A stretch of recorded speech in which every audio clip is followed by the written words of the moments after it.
Beautiful and very talented నటీమణి భాగ్యశ్రీ బోర్స్ గురించి ప్రత్యేకంగా పరిచయం అవసరం లేదు. ఈ ముదుగుమ్మ మాస్ మహారాజు రవితేజ హీరోగా రూపొందించిన మిస్టర్ బచ్చన్ అనే సినిమాతో టాలీవుడ్ ఇండస్ట్రీలోకి ఎంట్రీ ఇచ్చింది. ఈ మూవీ బాక్సాఫీస్ దగ్గర ఫ్లాప్ అయినా కూడా ఈ మూవీతో ఆమెకి మంచి గుర్తింపు తెలుగు సినీ పరిశ్రమలో వచ్చింది. దానితో ఇప్పటికే ఈమె విజయ్ దేవరకొండ హీరోగా రూపొందించిన కింగ్ డామ్ అనే సినిమాలో హీరోయిన్గా నటించింది. ఈ సినిమా మరికొద్ది రోజుల్లోనే విడుదల కానుంది. ఇకపోతే ఈ బ్యూటీ ప్రస్తుతం రామ్ పోతినేని హీరోగా రూపొందుతున్న ఆంధ్ర కింగ్ తాలూకు అనే సినిమాలో హీరోయిన్గా నటిస్తోంది.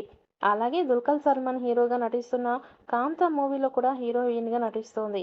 ఇక ఈ సినిమాలతో బిజీగా ఉన్న ఈ బ్యూటీ అఖిల్ హీరోగా రూపొందుతున్న లెనిన్ సినిమాలో కూడా హీరోయిన్గా అవకాశం దక్కించుకుంది.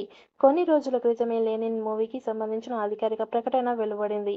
ఈ మూవీకి సంబంధించి అధికారిక ప్రకటన వెలువడిన రోజే ఈ సినిమాలో శ్రీలీల హీరోయిన్గా కనిపించనున్నట్లు మేకర్స్ అధికారికంగా ప్రకటించారు. అలాగే అందుకు సంబంధించిన ఒక వీడియోని కూడా మేకర్స్ విడుదల చేశారు. ఏమైందేమో తెలియదు కానీ ఈ సినిమా నుంచి శ్రీలీల తప్పుకుంది. దానితో భాగ్యశ్రీని ఈ మూవీకి హీరోయిన్గా ఎంచుకున్నారు. ప్రస్తుతం ఏకంగా 3 సినిమాలతో ఈ ముద్దుగుమ్మ బిజీగా ఉండడంతో అనేక ప్రాంతాలను తిరగవలసి వస్తుందని తెలుస్తోంది.